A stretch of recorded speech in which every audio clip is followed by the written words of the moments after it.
Hello officers. आज हम लोग पॉलिटी लेक्चर सीरीज में जो टॉपिक करने जा रहे हैं उसका नाम है प्रीएम्बल। देखो, क्या होता है ना, लोगों को ये बहुत छोटा टॉपिक लगता है, बहुत इजी टॉपिक लगता है और इसको ना बहुत लाइटली ले लेते हैं। और यूपीएससी के क्वेश्चन में जब इस टॉपिक में वर्ड प्ले किया जाता है, लैंग्वेज चेंज करके दिया जाता है, लैंग्वेज को अलग अलग तरीके से पूछा जाता है, तो फिर लोग वहां पे कंफ्यूज हो जाते हैं। उन्हें लगता है कि उन्होंने जो पढ़ा था वो सही नहीं था, और ये कंफ्यूजन क्या करता है, उनके क्वेश्चन को गलत करवा देता है। और यही प्रॉब्लम है इस टॉपिक के साथ। तो हम लोग इस टॉपिक को इस तरह से करने वाले हैं कि इससे आने वाले जो भी क्वेश्चन होंगे हम उसे इजीली सॉल्व कर सकें बिना किसी कंफ्यूजन के। ठीक है। यहाँ है ना, प्रेम्बल से डायरेक्ट क्वेश्चन भी पूछता है और इनडायरेक्टली क्या है ना, कि चार पांच टॉपिक को और भी टेस्ट कर लेता है। ठीक है। चार पांच टॉपिक कैसे? देखो, ये जो वर्ड है ना, इसमें जितने भी है, sovereign, socialist, secular, democratic, Republic, ये सारे जो वर्ड है, इन सारे वर्ड के बारे में आपको समझना है। एंड साथ ही साथ ऑब्जेक्टिव समझना है। जस्टिस, लिबर्टी, इक्वेलिटी, फ्रेटर्निटी, ये सब सब। ठीक है। इसीलिए इस लेक्चर का मेन जो मोटिव है ये क्या है, प्रियम्बल को याद करना नहीं, प्रियम्बल को समझना। हर वर्ड के पीछे के लॉजिक जो है उन लॉजिक को क्लियर करना। साथ ही साथ अगर यूपीएससी कोई भी ट्रैप डालता है, उस ट्रैप को हम समझ सकें। ठीक है। तो अगर आप ये लेक्चर बहुत ध्यान से देखते हो तो प्रियम्बल से आने वाला कोई भी क्वेश्चन आपको सरप्राइज नहीं करेगा, आपको कंफ्यूज नहीं करेगा, और आप इजीली सॉल्व कर पाओगे। सबसे पहले देखो, हम लोग बात करते हैं कि प्रियम्बल है क्या। ठीक है। सबसे पहला क्वेश्चन इसी में आता है कि व्हाट इज प्रियम्बल। और लोग यहाँ पे कंफ्यूजन में आते हैं, क्योंकि ये बेसिक सवाल है ना। जब भी हम कोई टॉपिक पढ़ते हैं तो ये तो समझना होता है ना कि वो टॉपिक क्या बोल रहा है। देखो, लोगों को लगता है कि प्रियम्बल सिर्फ कॉन्स्टिट्यूशन का एक इंट्रोडक्टरी स्टेटमेंट है, लेकिन क्या ये सिर्फ इंट्रोडक्शन है? खुद से सोच के देखना, ये सिर्फ इंट्रोडक्शन नहीं है। प्रियम्बल हमें तीन चीजें बहुत क्लियरली बताता है। क्या क्या वो चीज, तीन चीजें? पहला पहला बताता है कॉन्स्टिट्यूशन का सोर्स। ठीक है। दूसरा क्या बताता है? दूसरा बताता है हमारा जो स्टेट है, मतलब इंडिया, ये बेसिकली किस नेचर का है। और तीसरा जो है वो क्या बताता है, वो कॉन्स्टिट्यूशन का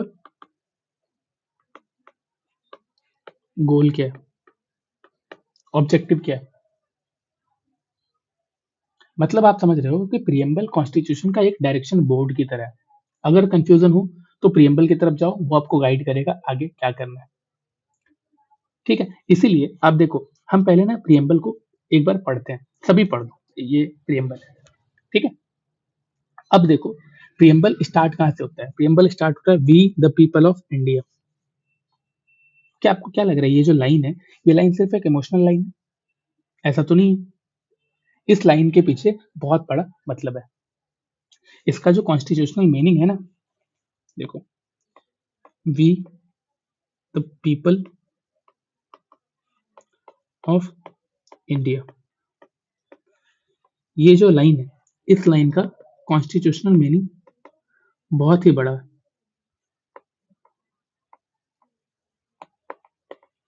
ठीक है। और बहुत ही ज्यादा स्ट्रांग है। इसका क्लियर मतलब है कि कॉन्स्टिट्यूशनल पार्लियामेंट ने नहीं बनाया है। अगर आप इस पूरे लाइन को पढ़ो, having Solomon resolved to constitute India into a sovereign, socialist, secular, democratic, and republic, and to secure all its citizens। देख रहे हो, यहाँ पे बेसिकली ये बता देता है कि कॉन्स्टिट्यूशन जो है ना, वो पार्लियामेंट ने नहीं बनाया है। कॉन्स्टिट्यूशन कॉन्स्टिट्यूशन का जो असली किंग है ना, वो कौन है? कॉन्स्टिट्यूशन का सोर्स ऑफ पावर कौन है? और ये जो कॉन्स्टिट्यूशन है, क्या ब्रिटिश पार्लियामेंट ने इम्पोज किया है? इन सब क्वेश्चन का आंसर प्रियम्बल दे देता है। प्रियम्बल बताता है कि कॉन्स्टिट्यूशन जो है वो पीपल ऑफ इंडिया ने खुद बनाया है और खुद को अडॉप्ट किया। इसीलिए अल्टीमेट अथॉरिटी कौन है? पीपल। अल्टीमेट अथॉरिटी कौन है? यही पीपल। क्लियर है? अभी देखो, अगर कभी भी आपसे कोई भी पूछे कहीं भी यूपीएससी के भी क्वेश्चन में अगर आए कि Indian constitution was enacted by British parliament, अगर ऐसा कोई स्टेटमेंट दिया जाता है तो क्या आप इसको सही गलत नहीं कर पाओगे? आपको समझ नहीं आएगा, क्योंकि हम ये जानते हैं कि constitution was adopted by the people of India. ठीक है, अभी देखो, ये तो समझ में आ गया कि अल्टीमेट अथॉरिटी कौन है? People of India. अभी इसके बाद आता है ना क्या चीज कि सोर्स। ठीक है, हम एक बार देखते हैं कि सोर्स ऑफ प्रीएम्बल क्या है। देखो, यूपीएससी ना बहुत कभी कभी एकदम सिंपल क्वेश्चन पूछ देता है कि प्रीएम्बल का आइडिया कहाँ से आया। आप खुद सोच के देखो, प्रीएम्बल का आइडिया के बारे में जब बात होता है तो हम लोग कंफ्यूज हो जाते हैं, कहाँ से आया है, कौन से कंट्री से लिए। यहाँ पे कंफ्यूज नहीं होना है। कोई स्टेटमेंट आ जाए कि प्रीएम्बल बेसिकली यूएस के कॉन्स्टिट्यूशन से लिया गया है, तो आपको लगता है हाँ सही हो सकता है, क्योंकि यूएस का कॉन्स्टिट्यूशन भी क्या start with the people of US, इस तरह से। लेकिन ऐसा नहीं होता है। जो प्रीएम्बल है, इसका आइडिया किसी एक जगह से नहीं लिया गया। हम ये जानते हैं इंडियन कॉन्स्टिट्यूशन क्या है। इंडियन कॉन्स्टिट्यूशन का जो प्रीएम्बल है वो बेसिकली इंडियन कॉन्स्टिट्यूशन का सिर्फ इंट्रोडक्शन नहीं है, बल्कि पूरे के पूरे कॉन्स्टिट्यूशन का ना एक सोल है। लेकिन फिर यही जब यहीं से ये क्वेश्चन आ जाता है कि प्रीएम्बल का आइडिया कहाँ से आया। ठीक है, तो हम लोग देखेंगे कि प्रीएम्बल का आइडिया आया कहाँ से। देखो, सबसे पहले देखो, हम यूएस के कॉन्स्टिट्यूशन की तरफ देखेंगे। ठीक है, यूएस का कॉन्स्टिट्यूशन पे स्टार्ट कॉन्स्टिट्यूशन का जो प्रीएम्बल है वो भी यहीं से स्टार्ट होता है, we the people of India से, पीपल ऑफ यूएस से। ठीक है, तो हमें लगता है कि हम लोग शायद यूएस से प्रीएम्बल का आइडिया लिए। लेकिन आपको पता होना चाहिए कि यूएस से हम लोगों ने क्या लिया है, सिर्फ और सिर्फ language and style of preamble. इसलिए हम अपने प्रीएम्बल को जब देखते हैं ना तो वहां पे लिखा हुआ we the people of India, जो कि क्लियरली ये बताता है कि अल्टीमेट पावर किसके पास है? अल्टीमेट पावर लोगों के पास है। फिर आता है हम फिलोसफी पे जब बात करते हैं। ठीक है, यूएस से हमने क्या लिया? Language and style. और जब बात हम फिलोसफी की करते हैं, ठीक है, कि आखिर प्रीएम्बल में जो फिलोसफी है वो फिलोसफी कहाँ से आया, ये फिलोसफिकल बेस क्या है। ठीक है, तो आप लोगों को याद होगा 1946 में जब कॉन्स्टिट्यूशन बनाने की बात हो रही होती है, फर्स्ट मीटिंग के टाइम पे ऑब्जेक्टिव रिजोल्यूशन लिया जाता है। कौन ले रहा होता है? जवाहरलाल नेहरू जी।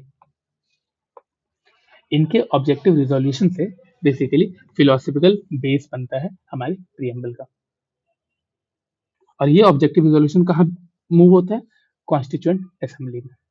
और कौन करता है? तो जवाहरलाल नेहरू करता है। ठीक है, और यहीं से जो अभी क्या है ना कि उसके बाद क्या आता है कॉन्सेप्ट, जैसे कि हम लोग अगर प्रीएम्बल को देखें तो यहाँ पे देखो क्या है, जस्टिस, लिबर्टी, इक्वालिटी, फ्रेटर्निटी, ये सब जो कॉन्सेप्ट है, ये सब जो वैल्यूज हैं, ये वैल्यूज कहाँ से हैं?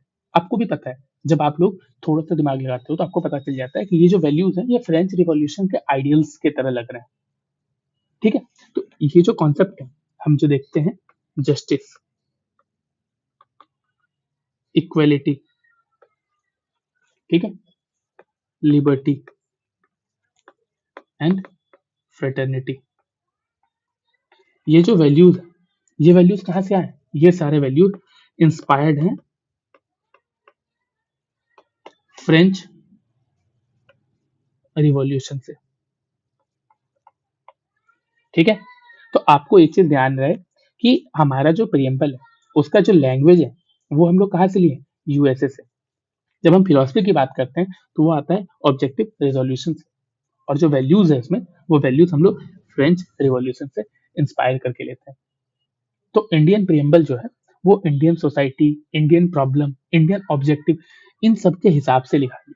ठीक है, प्रीएम्बल में क्या है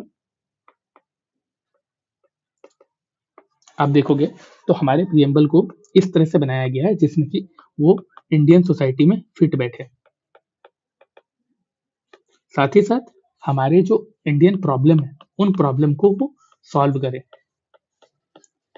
देखो, इंस्पिरेशन तो लिया जाता है लेकिन हम उसको मॉडिफाई करते हैं अपने हिसाब से, फिर हम उसको यूज कर रहे हैं। और साथ ही साथ इंडियन ऑब्जेक्टिव, इन सब के हिसाब से इंडियन प्रीएम्बल को बेसिकली फ्रेम किया गया। ठीक है, अभी देखो जब हमें ये सब पता चल जाता है, ठीक है, तो हम लोग सोचते हैं कि आखिर प्रीएम्बल का स्ट्रक्चर कैसा है, आखिर हमारा प्रीएम्बल कैसा बनाया गया। ठीक है, तो हम लोग उस बारे में भी देखते हैं क्या कि स्ट्रक्चर ऑफ प्रीएम्बल।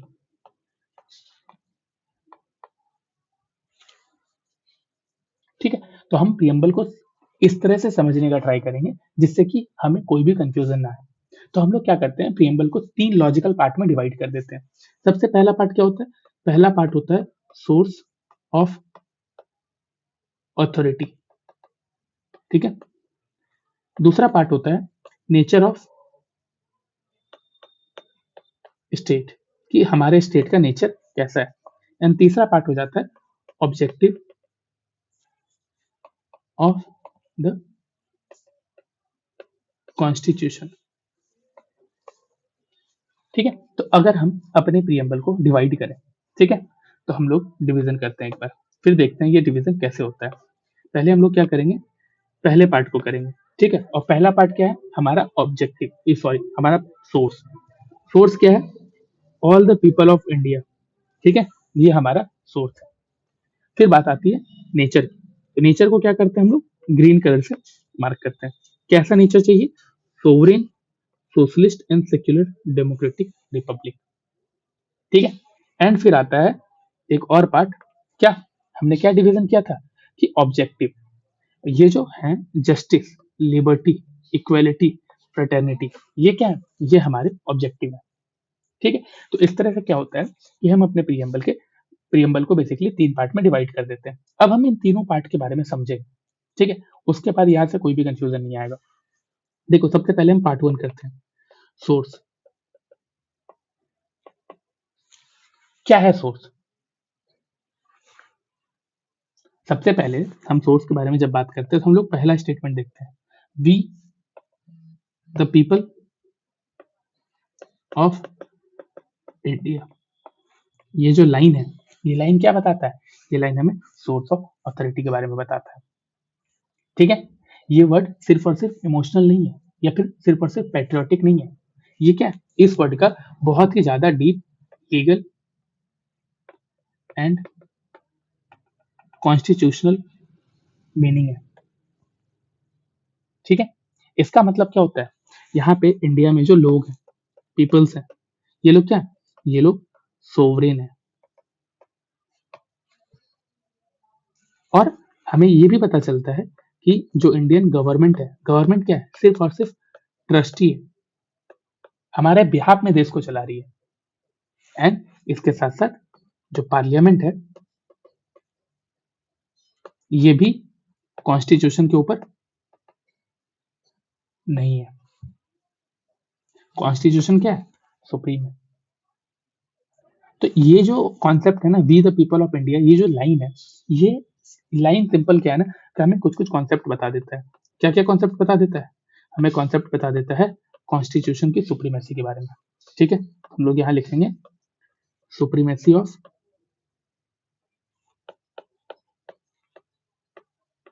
कॉन्स्टिट्यूशन। हमें बता देता है प्रिंसिपल ऑफ जुडिशियल रिव्यू। अभी हम डिस्कस करेंगे इस चीज को भी। हमें बता देता है कि गवर्नमेंट भी है वो लिमिटेड है, वो सबसे ऊपर नहीं है। ठीक है, गवर्नमेंट के भी कुछ कुछ लिमिटेशंस हैं, वो आर्बिट्ररी पावर का यूज नहीं कर सकती है। ठीक है, तो अगर आपको कहीं स्टेटमेंट लिखा है कि parliament is sovereign in India, तो क्या पता है ये गलत है या सही है? इंडिया में क्या है? इंडिया में कॉन्स्टिट्यूशन जो है वो सोवरेन है, और कॉन्स्टिट्यूशन का जो सोर्स है वो कौन है? वो है यहाँ के लोग। ठीक है, तो ये क्या था? ये हमारा सोर्स ऑफ ऑथोरिटी था। अभी देखो, अभी दूसरा क्या है? नेचर ऑफ स्टेट, कि आखिर इंडिया का इंडिया जो एक स्टेट है, इसका नेचर कैसा है। ठीक है, तो प्रियम्बल के जो कीवर्ड्स हैं, कौन कौन से कीवर्ड यहाँ देखो, sovereign, socialist, secular, democratic and Republic. हम इन सारे कीवर्ड्स को समझने वाले हैं अब। ठीक है, नेचर ऑफ स्टेट में हम लोग इन सारे कीवर्ड को समझेंगे। कौन कौन से कीवर्ड हैं? Sovereign, socialist, secular, democratic and Republic. हम इन सबको प्रीलिम्स पॉइंट ऑफ व्यू से समझते हैं। हम इसको सिर्फ डेफिनेशन की तरह नहीं देखेंगे, इसको हम कोर देखेंगे, आखिर ये क्या बताना चाह रहा है। सबसे पहले हम लोग क्या करते हैं, हम लोग देखते हैं सोवरेन को। ठीक है, ये जो सोवरेन है इसका मतलब क्या होता है? सोवरेन का मतलब होता क्या है, आप लोग पढ़े होंगे ना, 11th का एनसीईआरटी देखा होगा। मतलब क्या होता है कि इंटरनली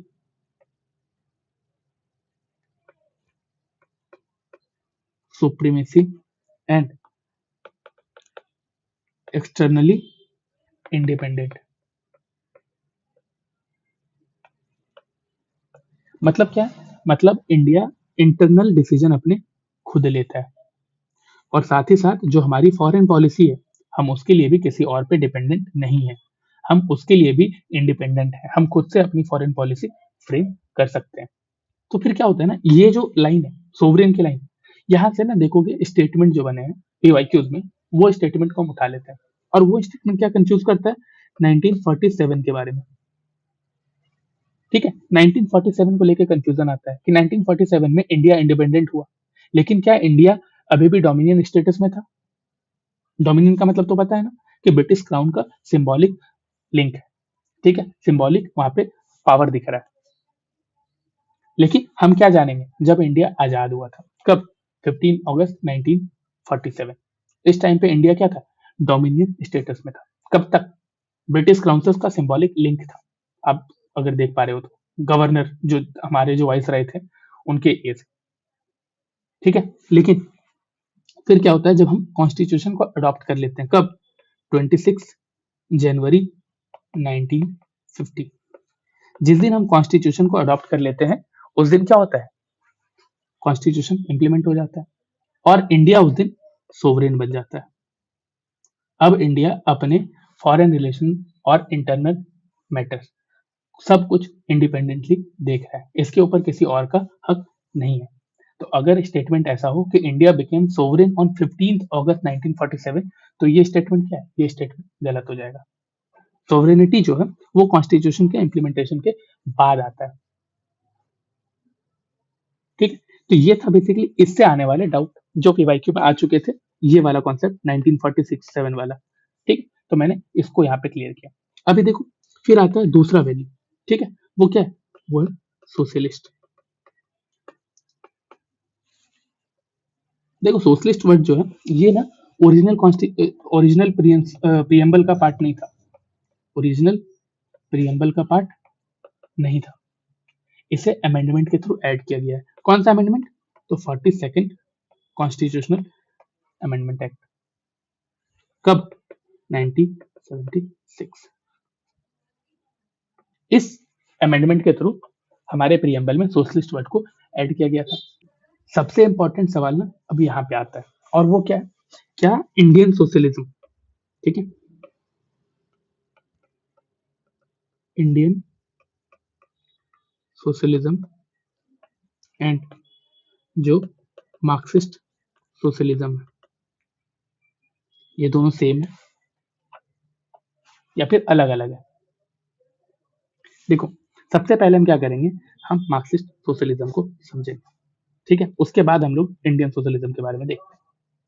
देखो, मार्क्सिस्ट सोशलिज्म जो होता है ना, वो क्या मॉडल है, वो कहाँ फोकस करता है?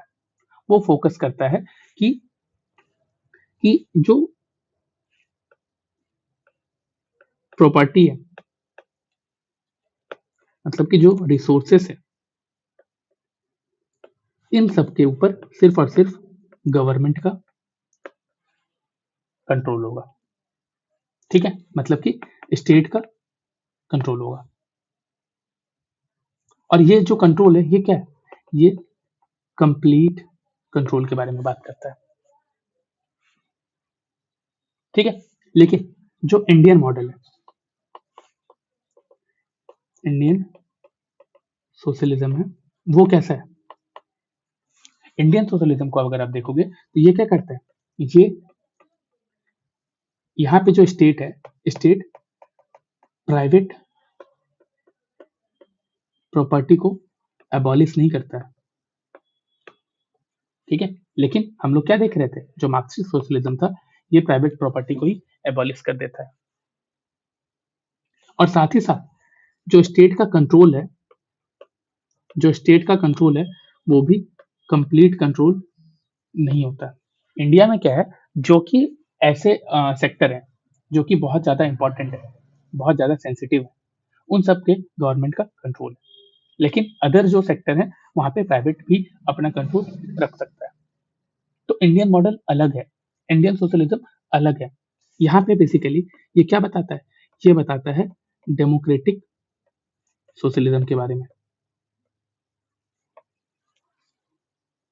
और इसका जो फोकस है, क्या है फोकस इंडियन सोशलिज्म का, इसका फोकस है रिडक्शन ऑफ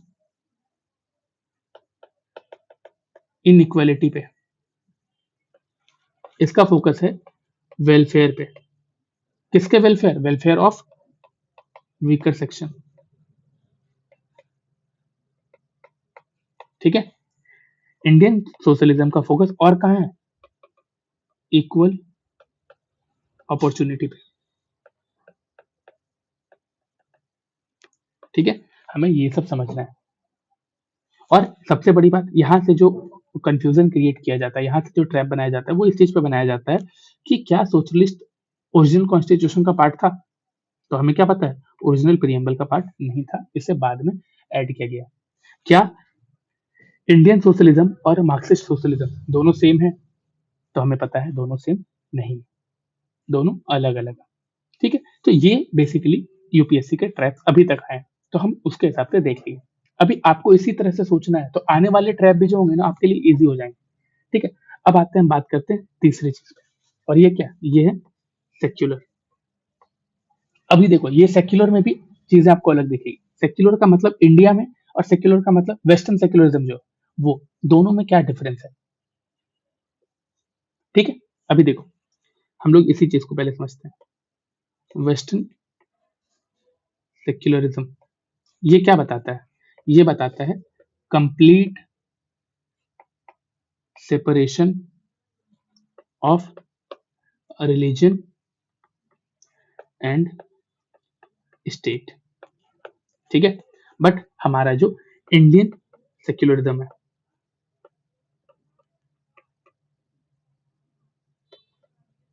ये क्या बताता है, इंडियन सेक्युलरिज्म यहाँ पे ये बताता है कि स्टेट का कोई ऑफिशियल रिलीजन तो नहीं है, ठीक है, ऑफिशियल रिलीजन नहीं है। लेकिन ये जो स्टेट है, ये स्टेट हर एक रिलीजन को इक्वल रिस्पेक्ट देता है, equal respect to to every religion,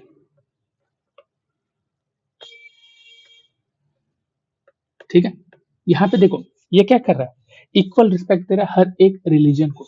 difference आपको दिख रहा है यहाँ पे क्या, कि वेस्टर्न सेक्युलरिज्म बोलता है कंप्लीट सेपरेशन, ठीक है, मतलब strict separation of religion and state. But Indian secularism जो है वो क्या करता है, वो बेसिकली एक दूसरा प्रिंसिपल फॉलो करता है जिसको हम लोग कहते हैं पॉजिटिव सेक्युलरिज्म। और इसमें क्या होता है, इसमें हम लोग क्या देख रहे हैं, हम लोग इसमें देख रहे हैं कि स्टेट रिलीजन में इंटरवेन कर रहा है, लेकिन यहाँ पे रिफॉर्म, इक्वलिटी और जस्टिस इस जैसे कॉन्सेप्ट के लिए, ठीक है। जैसे कि आप देखो इसमें अभी मैं आपको समझाता हूँ। कंप्लीट सेपरेशन का मतलब क्या होता है, स्टेट किसी भी तरह के रिलीजन मैटर में इन्वॉल्व ही नहीं होगा। लेकिन इंडिया में देखो, जैसे अनटचेबल्स, उनको टेम्पल में घुसने की एंट्री नहीं थी, तो इसके लिए क्या किया इंडियन गवर्नमेंट ने, टेम्पल रिफॉर्म लाया, जिससे कि अब टेम्पल में जाति के आधार पे ये जो एंट्री सिस्टम था इसको खत्म कर दिया गया, ठीक है। साथ ही साथ जो सोशल एविल्स थे हिंदू रिलीजन में, उस एविल्स को क्या किया गया, रिमूव किया गया। ये क्यों कर रहा, यहाँ पे देख रहे हैं कि इंडियन गवर्नमेंट क्या एंटर कर रही है रिलीजन के मैटर में, लेकिन किस चीज के लिए एंटर कर रही है, वो एंटर कर रही है इक्वेलिटी के लिए, वो एंटर कर रही है जस्टिस के लिए। ठीक है, तो इस तरह के पॉजिटिव कॉन्सेप्ट के लिए गवर्नमेंट एंटर कर सकती है। इसीलिए इंडिया में क्या पॉजिटिव सेक्युलरिज्म फॉलो किया जाता है। ठीक है, अभी देखो यूपीएससी यहाँ पे भी ट्रैप लगाता है कि इंडियन सेक्युलरिज्म का मतलब क्या होता है, complete separation of state and religion.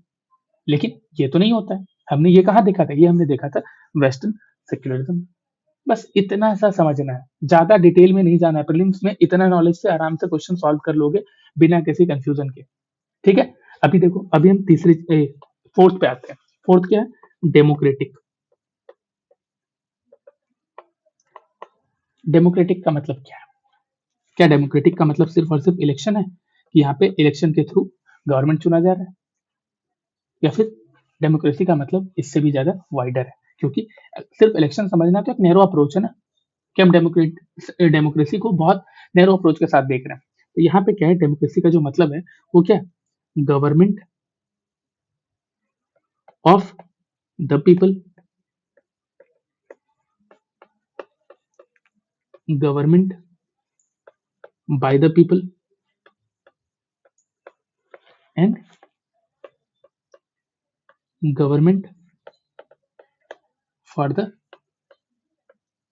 People. ये तीन चीजें आप याद रखो, government of the people, by the people and for the people. ठीक है, इंडिया में जो डेमोक्रेसी है, ये डेमोक्रेसी कैसी है, Indian democracy, Indian democracy, Indian democracy basically एक रिप्रेजेंटेटिव डेमोक्रेसी है।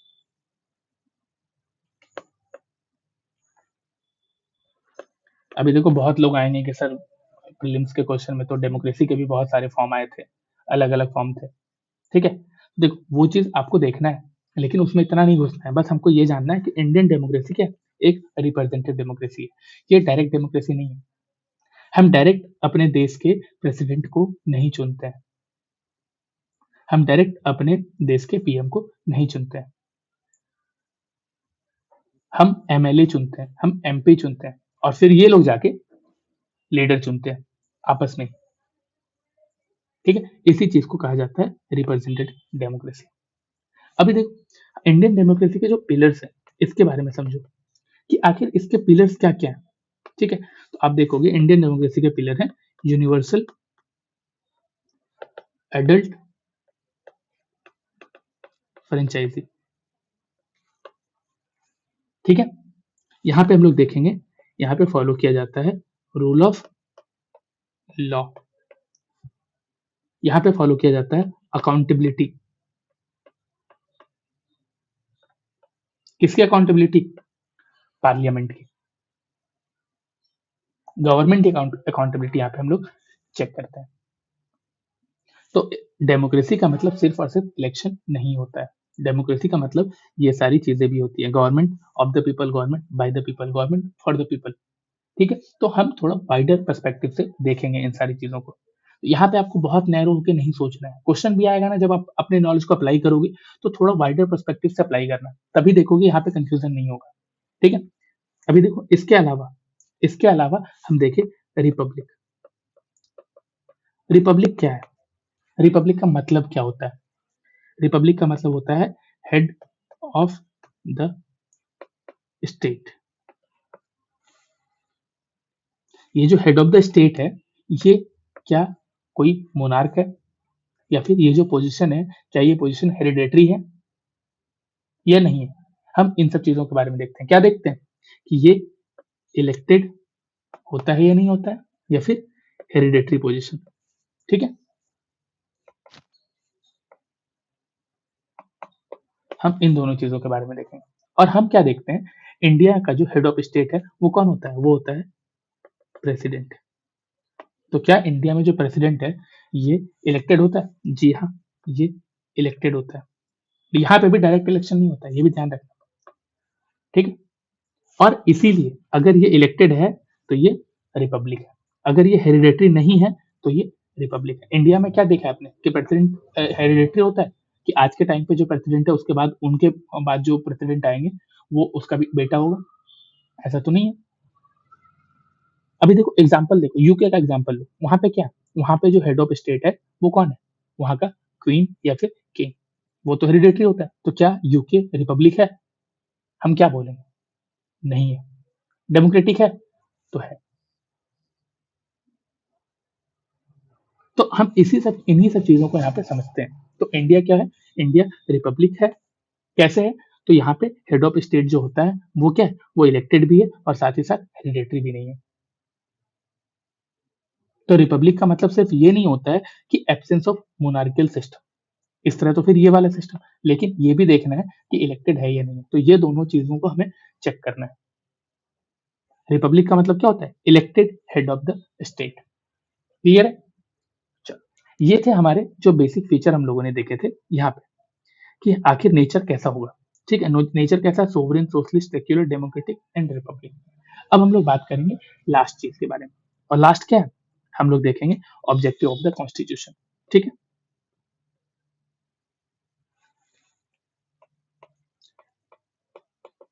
ऑब्जेक्टिव ऑफ द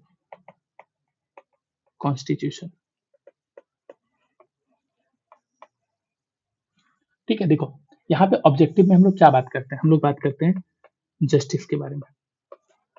ठीक है, हम लोग बात कर रहे हैं जस्टिस के बारे में। ये जो जस्टिस है इसका मतलब क्या होता है? इसका मतलब ये है कि आपके साथ गलत हुआ है तो फिर जो आपके साथ गलत किया उसको पनिशमेंट देना, या फिर जस्टिस का और भी वाइडर पर्सपेक्टिव होता है।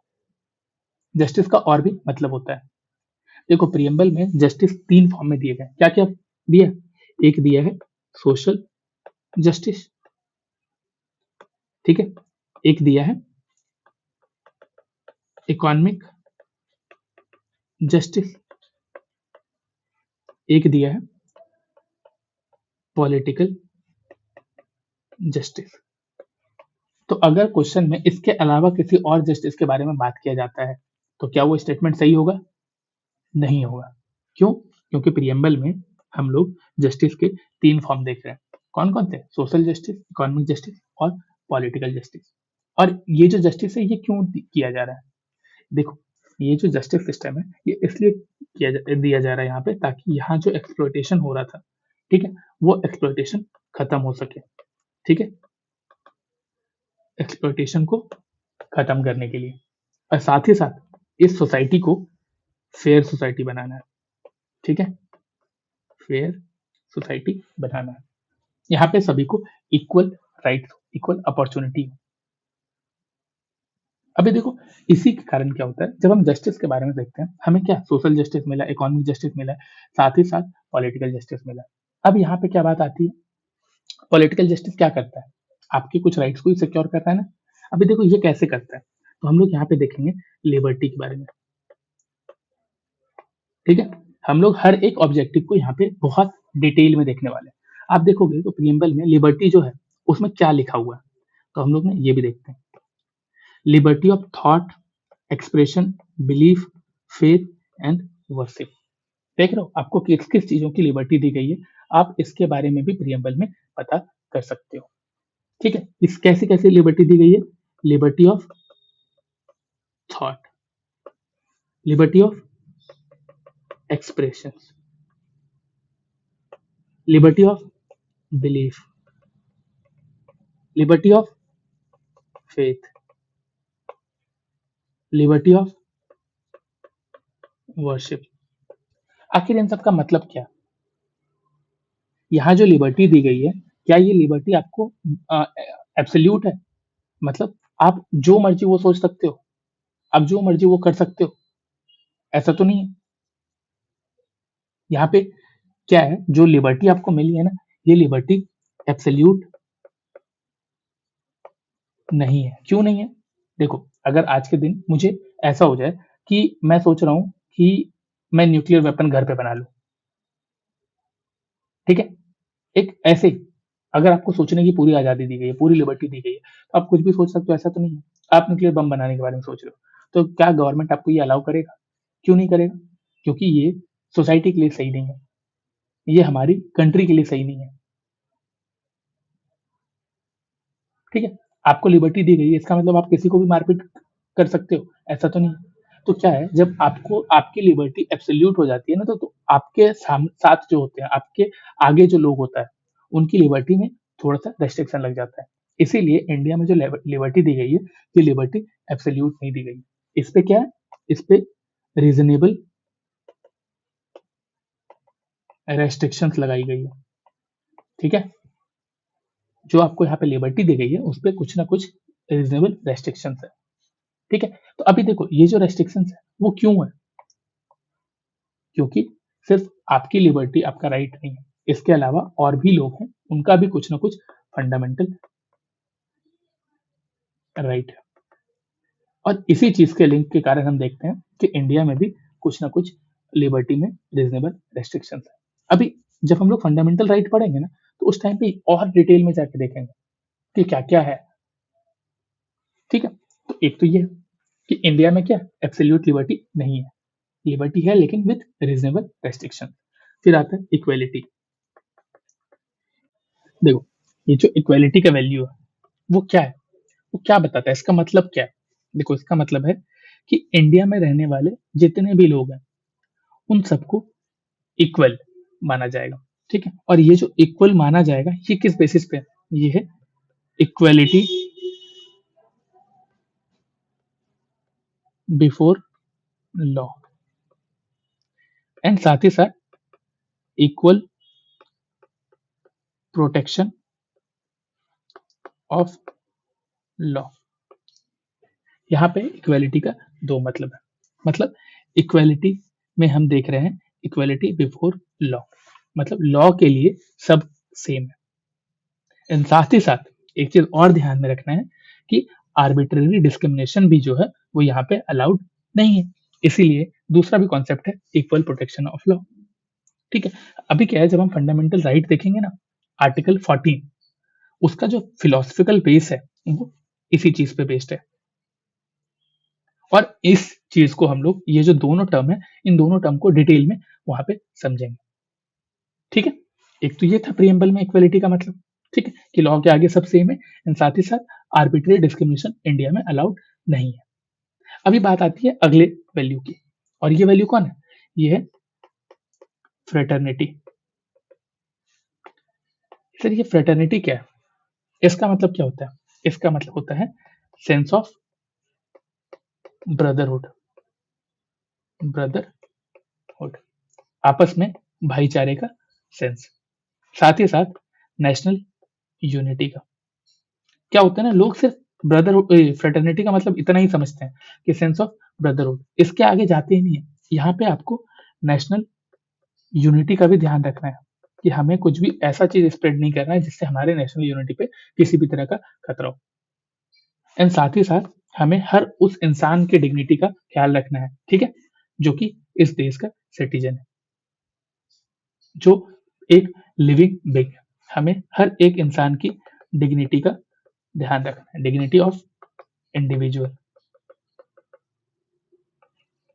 ठीक है, और यहाँ पे क्या है ना, कि जब हम देखते हैं कि एक और चीज ऐड किया जाता है, ये जो फ्रेटर्निटी की बात है, यहाँ पे हम लोग देखते हैं sense of brotherhood, national unity and dignity of individual. इसके साथ साथ एक और चीज ऐड होता है कब, 42nd कॉन्स्टिट्यूशनल अमेंडमेंट एक्ट के बाद, जो हम लोग देखे थे, जिससे सोशलिस्ट ऐड हुआ था।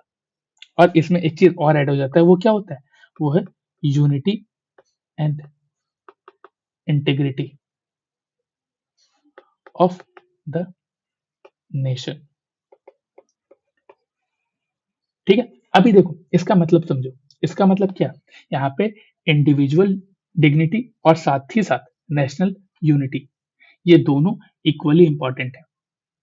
ठीक है, एक हर एक इंडिविजुअल की डिग्निटी को भी आपको रिस्पेक्ट करना है, साथ ही साथ नेशनल यूनिटी को भी रिस्पेक्ट करना है। इससे क्या होगा, इससे फ्रेटर्निटी होगी इंडिया में। ठीक है, ये तो चीज था।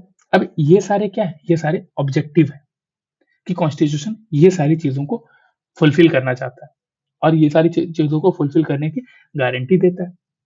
ठीक है, अभी जब इतना कुछ हो गया, ये था हमारा प्रियम्बल का एक मेजर पार्ट, जिसको हमने 3 पार्ट में डिवाइड किया। ठीक है, अभी देखो बात आती है प्रियम्बल और उसमें अमेंडमेंट की। ठीक है, और यहाँ पर ऐसे भी क्वेश्चन बनते हैं। ठीक है, प्रियम्बल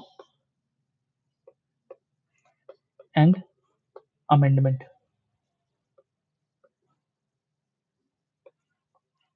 तो यहाँ से भी आपको कंफ्यूज नहीं होना है। क्या है ना कि एक बहुत सिंपल सा क्वेश्चन आता है, क्या प्रीएम्बल अमेंड हो सकता है? क्या ये कॉन्स्टिट्यूशन का पार्ट है? ये जो डिबेट है ना, ये बहुत टाइम से चला आ रहा है। इसका जुडिशियल हिस्ट्री अगर आप देखोगे तो पहला जब बेरूबरी केस हम पढ़ते हैं, इस केस में क्या देखते हैं, ये 1960 का केस है। इस केस में क्या बोला जाता है, इस केस में जुडिशियल इंटरप्रिटेशन ये कहता है कि preamble is not a part of constitution.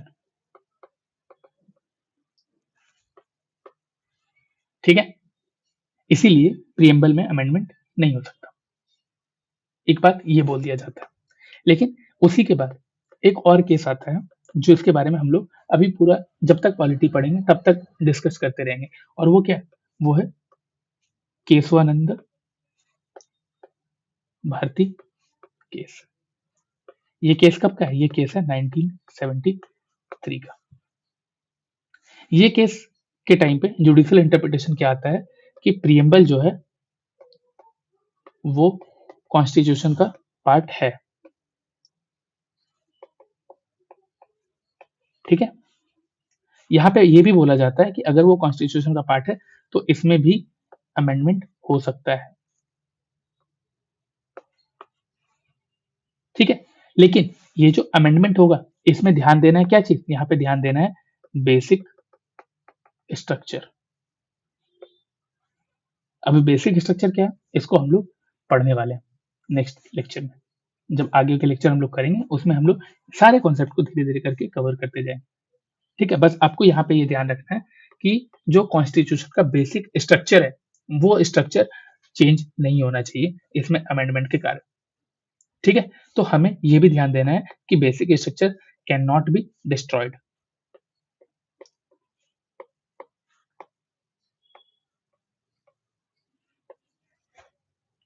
ठीक है, और इसी के कारण क्या होता है, 42nd अमेंडमेंट होता है जिसमें हम लोग क्या देखते हैं, देखो 42nd अमेंडमेंट एक्ट 1976। इसमें क्या होता है, प्रीएम्बल में 3 पार्ट ऐड किए जाते हैं, क्या क्या, socialist, secular and unity and integrity. ये तीनों चीजें ऐड की जाती है कब, 42nd अमेंडमेंट एक्ट से। ठीक है, अब ये चीज आप समझ गए, ये था प्रीएम्बल का बेसिक चीज जो आपको जानना बहुत जरूरी था। ठीक है, अब क्वेश्चन आता है कि आखिर प्रीएम्बल इतना इंपॉर्टेंट क्यों है, क्या रीजन है। ठीक है, जिसके कारण हमें इतना पढ़ना पड़ रहा है। वाई प्रीएम्बल इज इंपॉर्टेंट, क्या रीजन है। तो देखो, प्रीएम्बल बेसिकली क्या बताता है, प्रीएम्बल हमें पूरा का पूरा कॉन्स्टिट्यूशन में क्या है उसके बारे में एक पेज में बता देता है, एक समरी की तरह बता देता है। प्रीएम्बल क्या करता है, प्रीएम्बल कोर्ट को कॉन्स्टिट्यूशन के इंटरप्रिटेशन में हेल्प करता है। ठीक है, कि कॉन्स्टिट्यूशन को कैसे इंटरप्रेट करना है उसमें हेल्प करता है। साथ ही साथ प्रीएम्बल क्या है कि हमारे एफआर एंड डीपीएसपी इन दोनों का एक फिलोसफिकल बेस देता है। ठीक है, एंड इसी के कारण क्या होता है कि प्रीएम्बल हमारे जो बेसिक स्ट्रक्चर डॉक्ट्रिन है ना,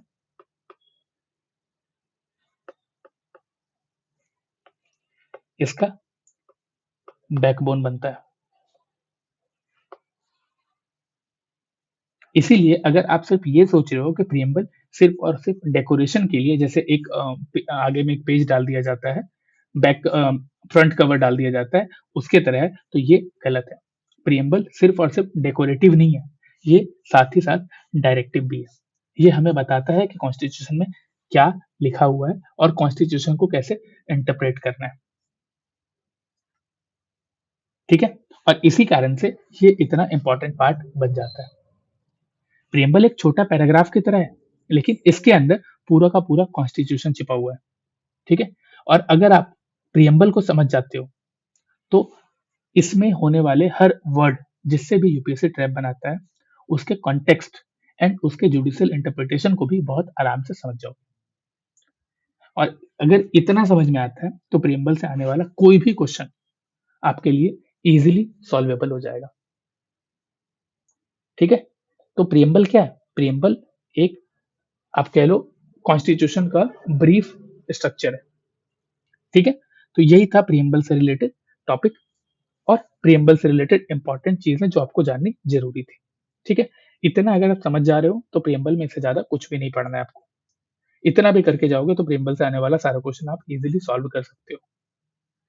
ठीक है? तो चलो मिलते हैं अगले लेक्चर में और अगर ये लेक्चर पसंद आया हो, तो प्लीज़ कमेंट करो।